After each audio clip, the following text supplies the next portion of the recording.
అందరికీ నమస్కారం. आप सभी को ब्रह्मर्षि तटवर्ती राघवराव सर का नमस्कार। కార్యక్రమం ప్రారంభించే ముందు గురువు గారి పత్రిక గారికి ఒక్కసారి మనం ధన్యవాదాలు చెప్పుకుందాం. कार्यक्रम शुरू करने से पहले परम गुरु ब्रह्मर्षि पितामह पत्री जी को धन्यवाद करेंगे। మనం గత 30 ఎపిసోడ్ నుంచి ఒక విషయం మీద చెప్పుకుంటున్నాం. हम पिछले 30 एपिसोड से एक विषय के ऊपर चर्चा कर रहे हैं। ఈ రోజు 31వ ఎపిసోడ్.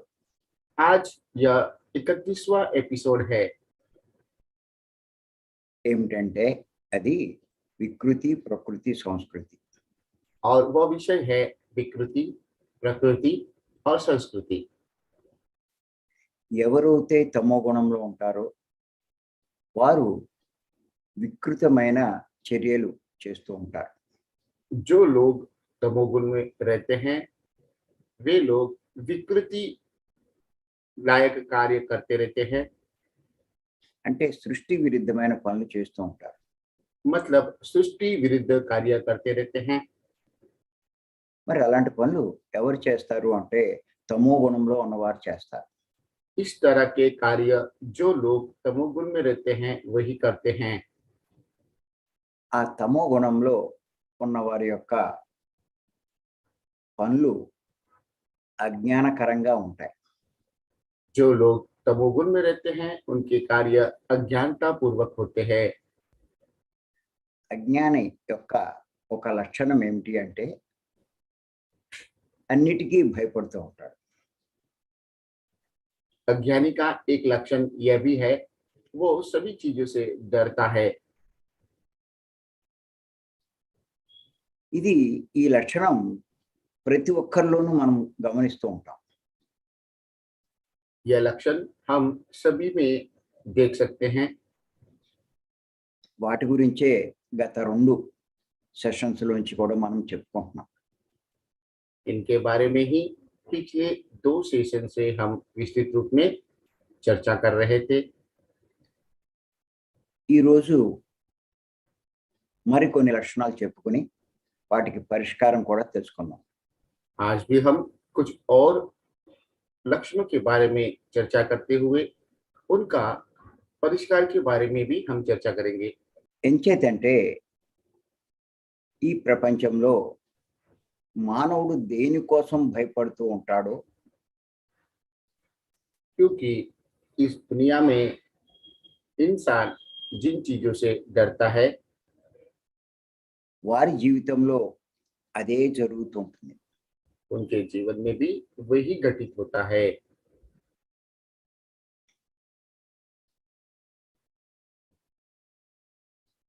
చూడండి, ఇంకా మనకి అర్థం కావాలంటే इस बात को और गहराई पूर्वक समझना है तो మానవుడు ఏది జరగకూడదని దేవుని ప్రార్థిస్తూ ఉంటాడో मानव जो ना घटित होने के लिए भगवान को प्रार्थना करता है,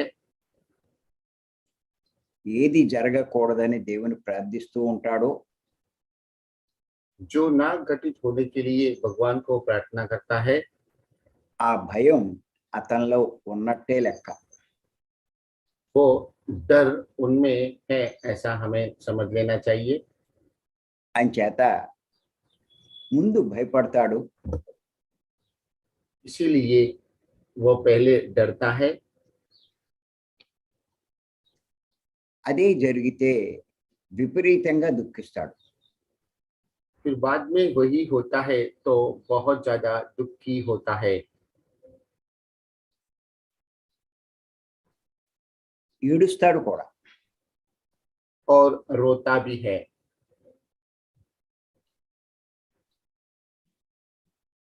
ఎన్నో రోజులు, నెలలు కూడా ఆ బాధ నుంచి బయటపడలేడు. कुछ दिनों तक, महीनों तक उस दुख से बाहर नहीं जा पाता है। అంచేత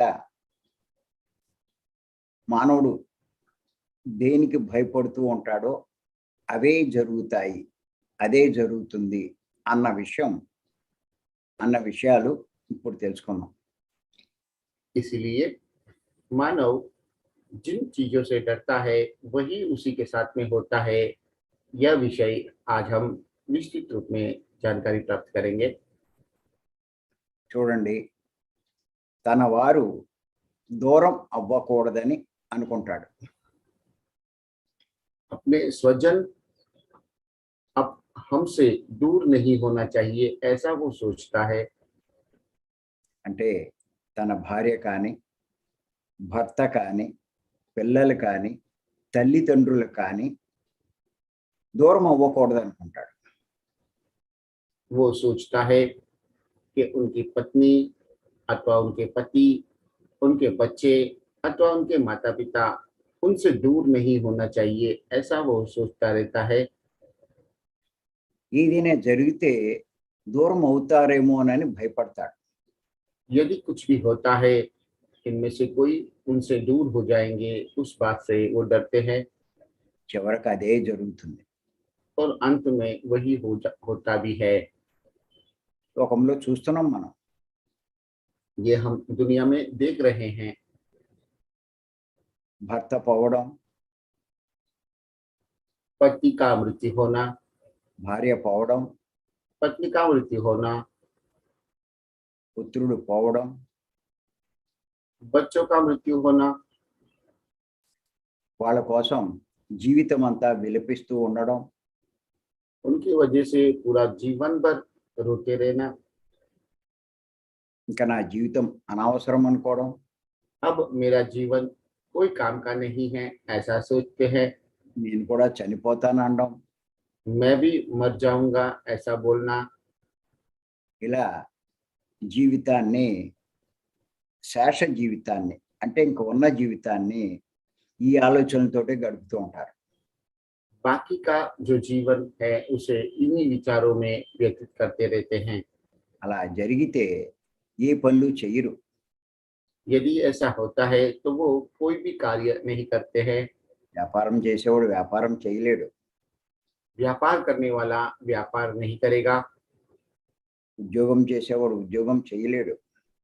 नौकरी करने वाला नौकरी नहीं करेगा। చాలా విరక్తి కలుగుతుంది అన్నిటి మీద. उन्हें सभी चीजों से वैराग्य होने लगता है। చెయ్యగలిగి ఏమీ చెయ్యడు. उन्हें जो करना चाहिए वो ऐसा कुछ भी अब नहीं करता है। ఒక రకంగా తన జీవితాన్నే నష్టపెట్టుకుంటాడు. एक प्रकार से उनका पूरा जीवन को नुकसान कर लेता है। అంచేత మరి ఇటువంటి పరిస్థితులు ఉన్న వాళ్ళు ఏం చేయాలో తెలుసుకుందాం.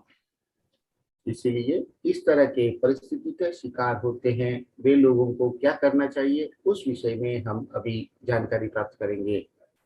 ఇంచేతంటే ఈ విషయం గురించే ఎంతో మంది మరి అడగడం జరిగింది. क्योंकि इसी विषय के बारे में अनेक लोगों ने पूछा है। ఇది ప్రతి ఒక్కరికి ఎదురయ్యే సమస్య.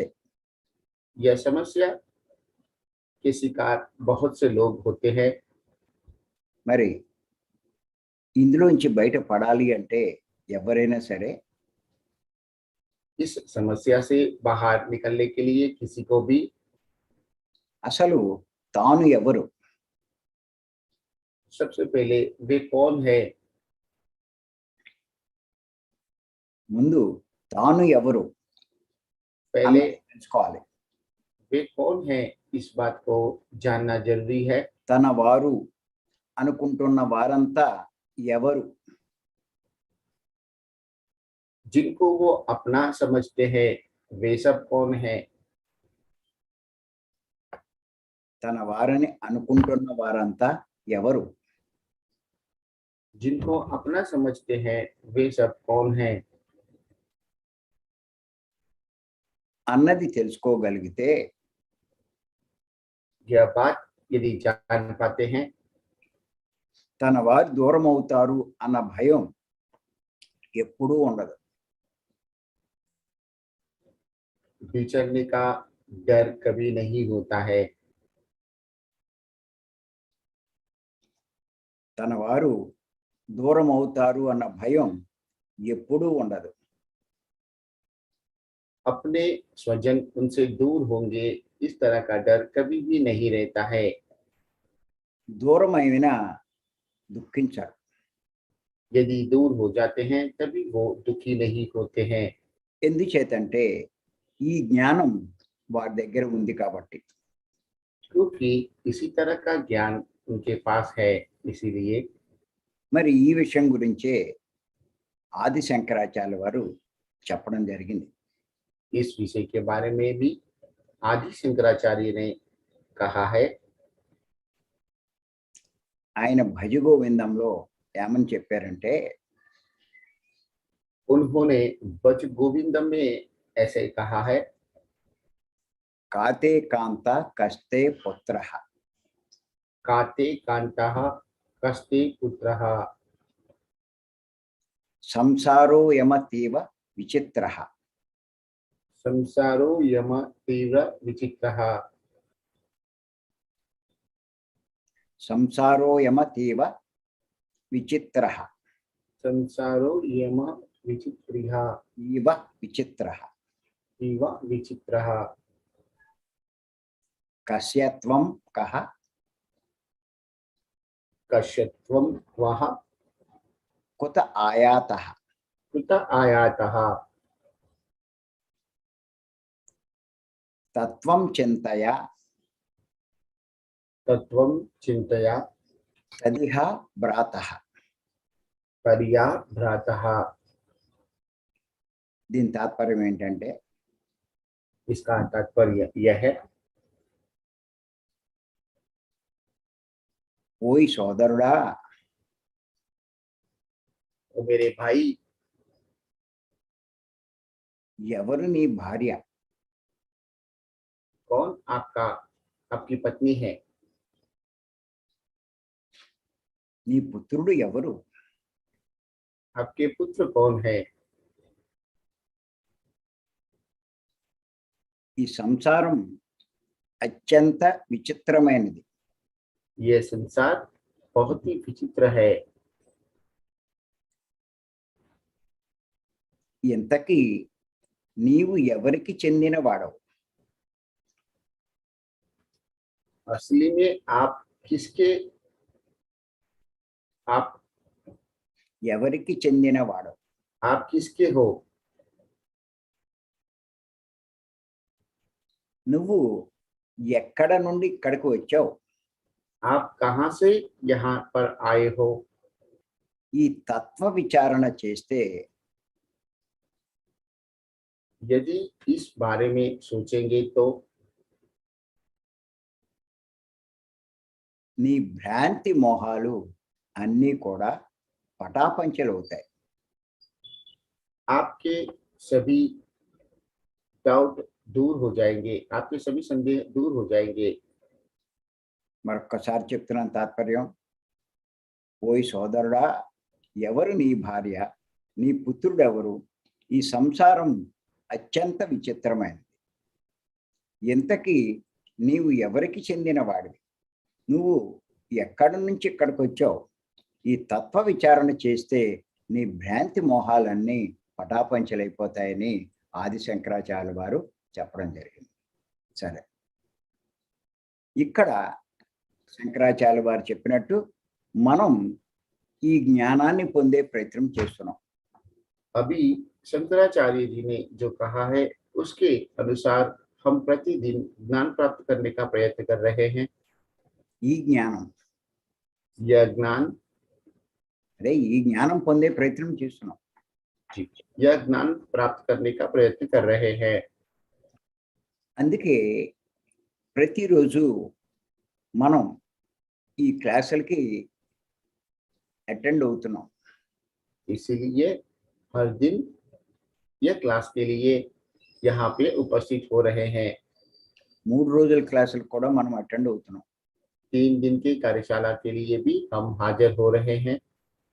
మరి నిజంగా ఈ క్లాసులకి అటెండ్ అయిన వాళ్ళు, హాజరైన వాళ్ళు जो लोग इन क्लास में हाजिर होते हैं ఈ జ్ఞానం పొందగలిగితే यदि ये ज्ञान प्राप्त कर पाते हैं तो దేనికి భయపడరు, किसी से वो डरते नहीं हैं, బాధపడరు, दुखी नहीं होते हैं, ఏది జరిగినా కంగారు పడరు. यदि कुछ भी होता है तो वो बाधित नहीं होते हैं। అంచేత మనం दि- ఏమి తెలుసుకున్నామో కొంచెం మళ్ళా సింపుల్గా తెలుసుకున్నాం. इसीलिए अब तक हम जो सीखे हैं उसके बारे में थोड़ा फिर से पुनरावर्तन करेंगे। ముందు నేను ఎవరు, पहले मैं कौन हूँ,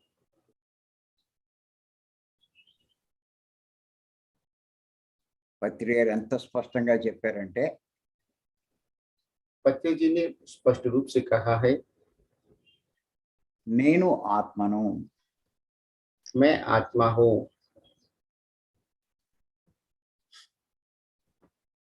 నేను దేహం కాదు. मैं शरीर नहीं हूँ। ప్రతి ఒక్కరూ ఈ విషయం ప్రతిరోజు అనుక్షణం గుర్తు పెట్టుకుంటూ ఉండాలి. सभी को हर दिन यह बात याद रखते रहना है, ప్రతి క్షణం हर पल గుర్తు పెట్టుకోవాలి. याद रखना है। నేను అందుకే ఇంట్లో గదిలో కనపడే కాడే ఈ రెండు వాక్యాలు రాసుకోమంటాను. इसलिए मैं आपको अपने घर में हमें हर पल दिखाई दे उस तरह यह दो वाक्य लिखने के लिए प्रेरित करता हूँ। నేను ఆత్మను, मैं आत्मा हूँ, నేను దేహం కాదు. मैं शरीर नहीं हूँ। అంతేకాదు, उतना ही नहीं, నేను ఆత్మ అయినప్పుడు నా భార్య ఆత్మే, जब मैं आत्मा हूँ तो मेरी पत्नी भी आत्मा ही है, నా పుత్రుడు ఆత్మే, मेरा पुत्र भी आत्मा ही है, నా తల్లి ఆత్మే, తండ్రి ఆత్మే, मेरी माता आत्मा है, मेरे पिता भी आत्मा है, అందరూ ఆత్మలే. सभी आत्मा हैं। మనమంతా పై లోకాల నుంచి వచ్చిన వాళ్ళం. हम सब दूसरी दुनिया से आए हुए हैं, అంటే పరలోకాల నుంచి వచ్చిన వాళ్ళం. मतलब परलोक से आए हुए हैं। మనం పరలోక వాసులం. हम परलोक वासी है। కొన్ని అనుభవాలు పొందడానికి, పాఠాలు నేర్చుకోవడానికి ప్రతి ఒక్కరము వచ్చాం. कुछ अनुभव प्राप्त करने के लिए, यहाँ पे पाठ सीखने के लिए हम सभी यहाँ पे आए हैं। భూమి మీదకి వచ్చి ఒక్కొక్కళ్ళము ఈ దేహం తీసుకున్నాం. इस धरती पे आकर हम सभी ने यह देह को स्वीकार, ये देह को प्राप्त किया है। అంతేగాని ఈ దేహం మనం కాదు. इतना ही है, लेकिन यह देह शरीर हम नहीं हैं। ఇక్కడ ఎవరి కోసము మనం రాలా. हम यहाँ पे किसी के लिए भी नहीं आए हैं। మన కోసమే మనం వచ్చాం. हम अपने आप के लिए आए हैं। కుటుంబాన్ని ఉద్ధరించడం కోసం మనం రాలా. परिवार का उद्धार करने के लिए हम यहाँ पे नहीं आए हैं। మనల్ని మనం ఉద్ధరించుకోవడానికే వచ్చాం. हमें अपने आप का उद्धार करने के लिए हम यहाँ पे आए हैं। మనం ఎవరో మనకి తెలియక हम कौन है यह बात नहीं पता है, इसीलिए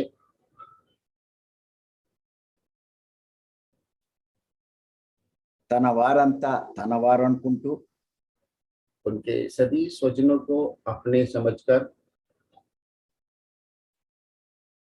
వారు దూరం అయిపోతారేమో అని భయపడుతూ ఉంటారు. वे लोग दूर हो जाएंगे इस बात से वे डरते रहते हैं। కానీ लेकिन పైనుంచి వచ్చిన వాడు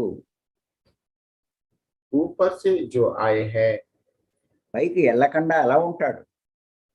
पुनः ऊपर नहीं जाएंगे तो कैसे जाए बिना कैसे रह पाएगा? ఖచ్చితంగా వెళతాడు. निश्चित रूप से वह जाएगा।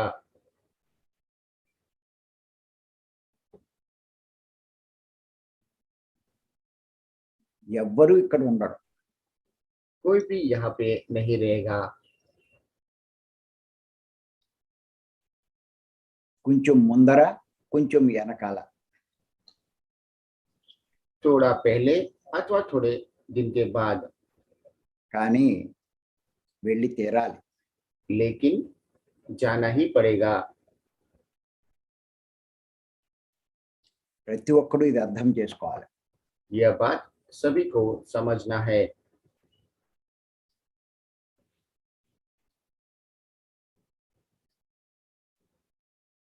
ఇక్కడ ఉన్నంతసేపే ఒకరికి ఒకరు సహాయం చేసుకుంటాం.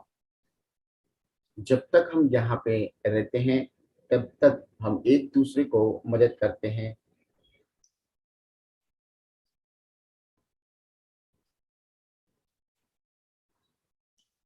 ఒకరితో ఒకరు కలిసి ఉంటాం. एक दूसरे के साथ में मिल के रहते हैं। కానీ మనము చేయవలసిన పనులు చేసుకుంటూ ఉంటాం. लेकिन हमें जो कार्य करने हैं वो कार्य करते रहेंगे। ఈ జ్ఞానం ఉన్నట్లయితే यदि ये ज्ञान रहेगा तो మనం వారు పోతారని వీరు పోతారని భయపడం. हम वो जाएगा ये जाएगा इस बात से नहीं डरेंगे। అందుకే మీరు చూడండి, బుద్ధుని జీవితంలో, బుద్ధుడు యొక్క జీవితంలో यदि हम बुद्ध के जीवन में देखेंगे तो ఒక సంఘటన జరిగింది.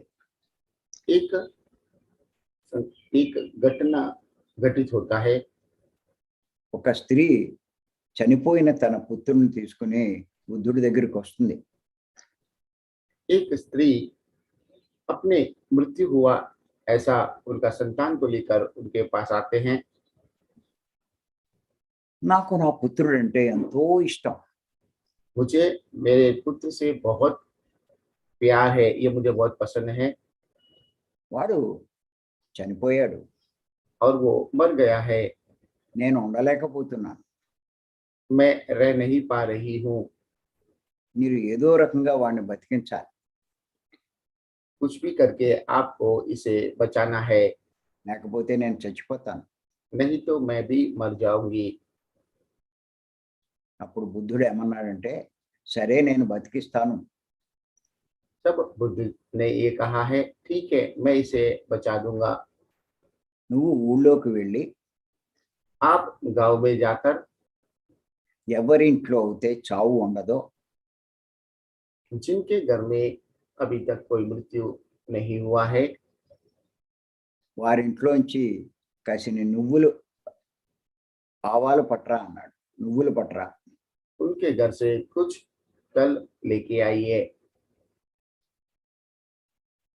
అప్పుడు ఆ స్త్రీ ఊర్లో అన్ని ఇళ్ళు తిరిగింది. तब वो महिला गांव के सभी घर घूमते रहे। ఏ ఇంట్లో చూసినా చనిపోయిన వాళ్ళే ఉన్నారు. सभी घरों में किसी न किसी की मृत्यु हुई है। తల్లో, తండ్రో, పిల్లలో, किसी భర్తో, की భార్యో ఎవరో ఒకడు చనిపోయే ఉన్నారు. किसी के घर में माता पिता बच्चे अथवा कोई ना कोई अथवा किसी न किसी के घर में किसी न किसी की मृत्यु हुआ ही है।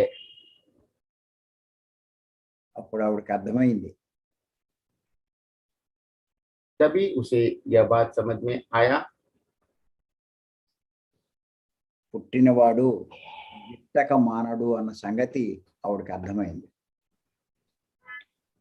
जो जन्म लेता है उनका मृत्यु होता ही है, यह बात उन्हें समझ में आ गया। అప్పుడు బుద్ధుడి దగ్గరికి వెళ్ళి కాళ్ళ మీద పడింది. तब वो पुनः बुद्ध के पास जाकर उनके चरणों में गिर जाते हैं। నాకు అర్థమైంది, मुझे अब ये बात समझ में आ गया है, మీరు ఎందుకు ఆ ఆ ఊరికి పంపించారో నాకు అర్థమైంది. आप मुझे गांव में क्यों भेजे हैं, ये बात मुझे समझ में आ गया। ఎవరైనా మరణించవలసిందే, किसी को भी मरना ही पड़ेगा, శాశ్వతంగా ఎవరు ఉండరు. यहाँ पे कोई भी शाश्वत नहीं है।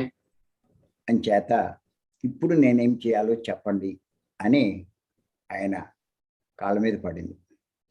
इसलिए अभी मुझे क्या करना चाहिए वो मुझे बताइए, ऐसा बोलते हुए उनके चरणों में गिर जाते हैं। అప్పుడు బుద్ధుడు ఆవిడకు ధ్యానం చెయ్యమని చెప్పాడు. तभी बुद्ध ने उन्हें ध्यान करने के लिए कहा है। ఆవిడ అప్పటి నుంచి ధ్యానం చేస్తూ బుద్ధుని శిష్యురాలిగా మారిపోయింది. उसी दिन से ध्यान करते हुए वो बुद्ध के शिष्य बन के रह गए हैं। ఈ జ్ఞానం మనకు ఉన్నట్లయితే यदि यह ज्ञान हमारे पास रहेगा तब భర్త పోయాడనో,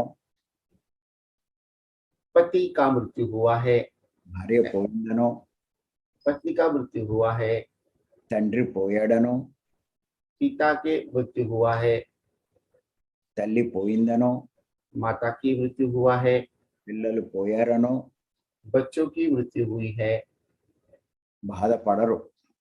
ऐसा सोचते हुए वो दुखी नहीं होते हैं। వారికి వచ్చారు, వారి పని పూర్తి చేసుకున్నారు, वे लोग आए हैं और उनका कार्य पूरा कर लिया है, వారు నిష్క్రమించారు. और यहाँ से चले गए हैं। ఇప్పుడు నేను చేయవలసిందేంటి? अब मुझे क्या करना है, దాని గురించి ఆలోచిస్తారు. उसके बारे में वह सोचते हैं। తాను చేయవలసింది చేస్తారు. उनको जो करना है वो करते हैं। తన జీవితాన్ని దానికి కేటాయించుకుంటారు. उनका जीवन उसके लिए ही गुजारते हैं। తాను భూమి మీదకి ఏడవడానికి రాలా, वो धरती पे रोने के लिए नहीं आया है, ఆత్మైన తాను జ్ఞానం సంపాదించుకోవడానికి వచ్చాడు.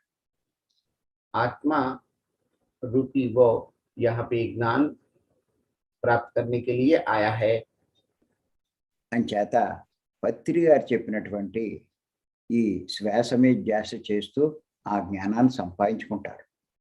इसलिए पत्री जी ने जो कहा है, ऐसा श्वास के ऊपर ध्यान केंद्रित करने वाली साधना को करते हुए ज्ञान प्राप्त करेगा, వాడు ఎంతో అదృష్టవంతుడు అవుతాడు.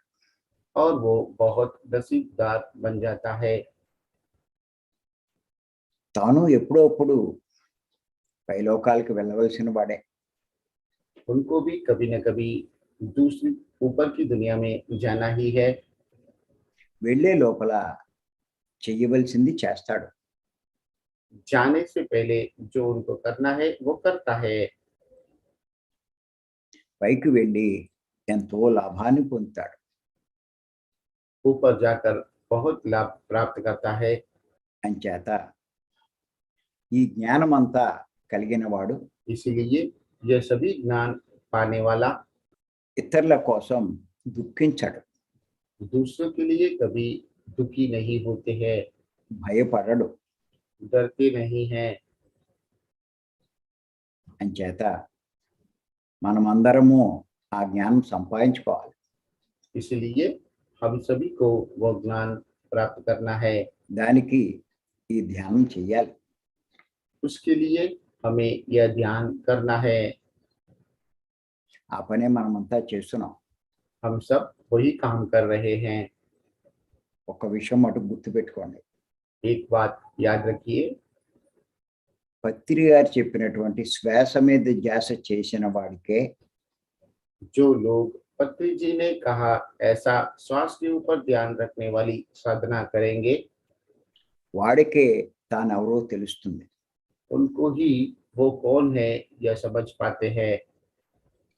కానీ ఎవరైతే ఈ గైడింగ్ మెడిటేషన్ చేస్తారో जो लोग ये गाइडिंग मेडिटेशन करते हैं, వారికి తానెవరో తెలీదు. उनको वे कौन है वो समझ में नहीं आता है। ఎందుచేతంటే ఎంతసేపు వారు శరీరం కోసము మనసు కోసమే చేస్తూ ఉంటారు. क्योंकि हमेशा वो शरीर के लिए अथवा मन के लिए ही करते रहते हैं। అసలు ఆ శరీరము తాను కాదు, మనసు తాను కాదు. वास्तव में वो शरीर भी वो नहीं है और मन भी वो नहीं है। ఎన్ని సంవత్సరాలు ధ్యానం చేసినా వాడు చేసిందంతా వృధా అయిపోతుంది. कितने भी साल वो ध्यान करेगा, वो जो भी किया है वो नष्ट हो जाता है। ఇంచేతంటే తాను ఆత్మ. क्योंकि वो आत्मा है। శరీరానికి లాభం వస్తే తనకేమీ లాభం లేదు. यदि शरीर को कोई लाभ होता है तो उनको कोई लाभ नहीं होता है। అంచేత పత్రి గారు చెప్పినటువంటి శ్వాస మీద ధ్యాస మనమంతా చెయ్యాలి. इसीलिए पत्री जी ने जो कहा है श्वास के ऊपर ध्यान रखने वाली साधना हम सबको करना है। మరి మనమంతా ఆ పనే చేస్తున్నాం. మనమంతా చాలా అదృష్టవంతులు. हम सब वही काम कर रहे हैं, हम सब बहुत ही भाग्यवान हैं। మరి ఈ అవకాశం ఇచ్చి మీ అందరికీ నేను ధన్యవాదాలు చెప్తున్నాను. यह मौका देने के लिए चक्रवर्ती राघव राव सर आप सबको धन्यवाद दे रहे हैं। Thank you. धन्यवाद। नमस्ते तटवर्ती राघवराव सर। నమస్తే మేడం. आत्मवंदन सर। चिरंजीवी सर आपको भी आत्मवंदन। नमस्ते मैम। थोड़ा सा मेरा मिस हो गया, मेरी पोती ने कुछ उसको खाने के लिए पूछा इसलिए मैं उठ गई, फिर भी मैं बताऊंगी, मुझे माफ करना सर। आज का आपने बहुत अच्छे से बताए कि जिन चीजों से डरते हैं वही हो जाते हैं मनुष्य को, और हम मनुष्य कभी भी विकृति स्थिति में रहेंगे तो डर ही फायदा होएगा। आगे बताऊं सर? एक मिनट సార్, ఈ రోజు వాళ్ళ మనవరాలు ఏదో భోజనం కావాలంటే ఆమె మధ్యలో లేచిపోయిందట, అందుకని మొత్తం రాసుకోలేదు, కానీ ఎంత రాసుకుందో అది చెప్తుంది. మనము దేని విషయంపై భయపడతామో అదే మనకు జరుగుతుంది అని చెప్తున్నారు. और जो हाँ इतना डरते हैं कि जो न घटित होने के लिए अपने लाइफ में कुछ ऐसे घटना नहीं होने के लिए भगवान को बहुत प्रार्थना करते हैं, और डर उन्हें ही है जिनको भगवान पे ही विश्वास है, खुद पे विश्वास नहीं है। ये मेरी समझ है। వాళ్ళు ఆ భయాన్ని ఎంత భయపడతారంటే అది ఏదైతే ఆలోచిస్తారో ఏ విషయం పైన భయపడతారో ఆ విషయం వారితో కాకూడదని భగవంతుని ప్రార్థిస్తారు. ఎవరైతే నేను ఆత్మను అని తెలుసుకోరో వారే భగవంతుని ప్రార్థిస్తారని చెప్తున్నారు. और रोज बार बार इसी विचार में रह के दुख भी हो जाते हैं। ప్రతిరోజు ఇదే విషయంపై ఆలోచించి బాధపడుతూ ఉంటారు. और परिस्थिति का शिकार भी बन जाते हैं। మరి అదే వారితో జరగడం వల్ల వారు దుఃఖపడుతూ ఉంటారు.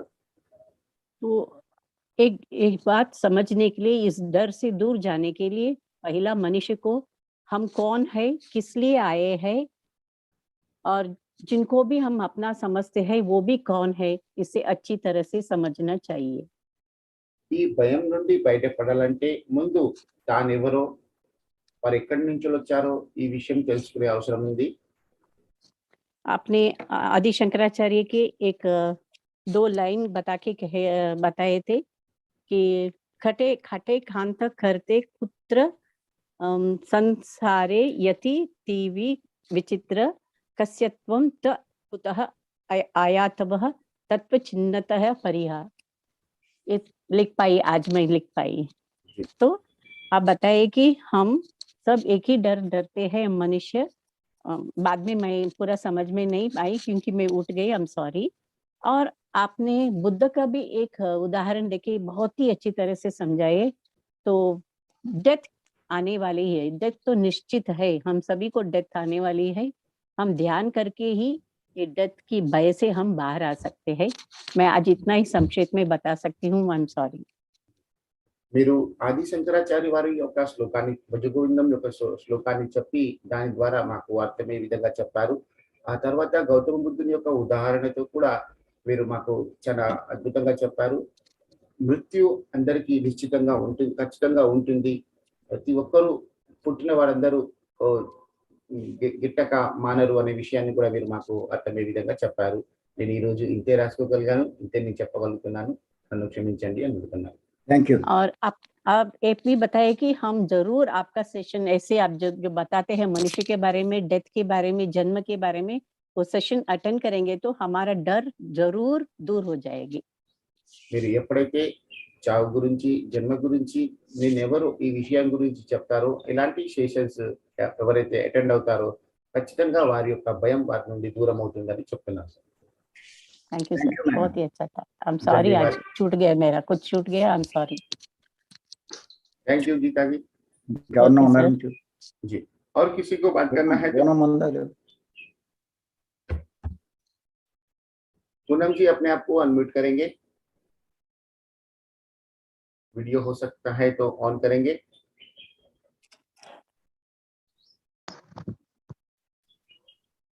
आत्मवंदन सर।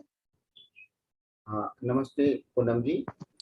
नमस्ते सर, तत्वती सर को भी कोटि कोटि प्रणाम, आपको भी कोटि कोटि प्रणाम सर। नमस्ते। పూనం जी सर। మీకు అర్థమైందా ఈ క్లాసు? आपको आज का सेशन समझ में आया? जी सर, आया समझ में आया। పిల్లల మీద, భర్త మీద, అందరి మీద మమకారం ఉండాలా ఉండకూడదా? बच्चों के ऊपर, पति के ऊपर आपको प्यार अथवा मोह रहना चाहिए कि नहीं, ममत्व रहना चाहिए कि नहीं? हाँ, ये तो कल ही बहुत अच्छे से समझ में आ गया था सर कि ममत्व नहीं रहना चाहिए और जो शाश्वत है उसी को सत्य मानकर हमने ममत्व का त्याग करना चाहिए, उसे मुक्ति पाना चाहिए और वो ध्यान के द्वारा ही हो सकता है। और आज भी बहुत अच्छे से समझ में आया कि जो कभी-कभी लगता, हाँ, मैं ये कहती थी कि मतलब मेरी जो मम्मी है ऐसे मेडिटेशन के बारे में या फिर सत्संग वगैरह सुनती थी, तो मैं कहती थी कि मरने के बाद अगर कोई अपन रोते हैं किसी के लिए तो उनको मुक्ति नहीं मिलती है, उन्हें आगे बढ़ने में परेशानी होती है, ऊपर के लोकों में जाने में परेशानी होती है। तो मैं मेरी मम्मा से कहती थी कि नहीं मम्मा, आप जब आपकी जब डेथ होगी ना तो मैं तो रोऊँगी नहीं, पर किसी और को भी नहीं रोने दूँगी। बट इतना नॉलेज नहीं था कि मतलब क्या होता है रोने के बाद, मतलब क्यों नहीं रोना चाहिए या हाँ, अभी वो जैसे सर ने बताया है कि हम सब आत्मा है और हमारे ऊपर के जाने के बाद हम, मतलब ये लोक हमारे लिए है ही नहीं, हम परलोक से आए हुए हैं और परलोक में ही हमें जाना ही है। तो अभी जैसे बहुत ज़्यादा क्लियर हो गया है और बहुत अच्छे से समझ में आ गया है कि हाँ, हम शाश्वत मतलब कोई भी यहाँ पर शाश्वत है नहीं, हम सबको परलोक जाना ही है और वही हमारे लिए सबसे बेस्ट है कि हम आगे के वहाँ पर हम ज़्यादा उन्नति करते हैं। यहाँ पर हम सिर्फ अनुभव के लिए आए हैं, जो भी हो रहा है एक्सपीरियंस लेकर हमें आगे बढ़ना है बस। ఈ విషయాలు అన్ని మీరు తెలుసుకోగలిగాను. ఇక్కడ ఎవరు కూడా శాశ్వతం కాదు అనే విషయాన్ని తెలుసుకున్నాను. భర్త పైన, పిల్లల పైన మమకారం ఉంటే వారు భయపడతారు అనే విషయాన్ని తెలుసుకున్నాను. కాబట్టి వారిపై ఎక్కువ మమకారం ఉండకూడదు అనే విషయాన్ని నేను నిన్నటి సెషన్లోనే తెలుసుకున్నాను. నేను మా అమ్మతో కూడా చెప్పాను ఈ రోజు నిన్నటి సెషన్ విన్నాక, ఎప్పుడైతే మీరు పోతారో అప్పుడు నేను ఎట్టి పరిస్థితుల్లో ఏడవను, అంతేకాకుండా ఎవరిని కూడా ఏడవనివ్వను అని కూడా చెప్పారు. ఇక్కడికి వచ్చిన వారు ఏదైతే శాశ్వతం కాదో దానిపై మనం ఎప్పుడు ఏడవకూడదు అని చెప్తున్నారు. అంతేకాకుండా పుట్టిన వారందరూ కూడా చనిపోతారనే విషయాన్ని తెలుసుకున్నాను అని చెప్తున్నాను సార్. Thank you madam. ధన్యవాదాలు Poonam. Thank you sir, thank you very much. Thank you.